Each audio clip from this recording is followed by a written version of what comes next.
Football ইতিহাসের দুই legend যারা এই জেনারেশনকে ফুটবল খেলার মানে বুঝিয়েছে, তারা অবসর নিলে হয়তোবা ফুটবল খেলার মজা আর আগের মতো থাকবে না। হয়তোবা অনেক প্লেয়ার যাবে আসবে, কিন্তু রোনালদো মেসির মতো প্লেয়ার আগামী 100 বছরে আরেকটাও আসবে না। তাদের দুইজনকে নিয়ে কথা বললেই সর্বপ্রথম মাথায় আসে যে দুইজনের ভিতরে কে সেরা। বিশ্বকাপ জেতার পরে মেসি এখন সর্বকালের সেরা প্লেয়ার, যার সবগুলো ট্রফি আছে। বাট আমার যা মনে হয় যে পর্তুগালে যদি আর কয়েকটা ভালো প্লেয়ার থাকতো, তাহলে পর্তুগাল বিশ্বকাপ নেওয়ার দৌড়ে অনেকটা এগিয়ে থাকতো।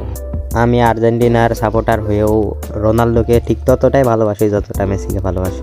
বাট মেসিও অনেকটাই আমার ফেভারিট। আর রোনালদো মুসলমানদের অনেক ভালোবাসে আর অনেক ফিলিস্তিনিদের সাহায্য করে আর ইসরায়েলের বিরুদ্ধে থাকে, সেজন্য রোনালদোকে আমার অনেক ভালো লাগে।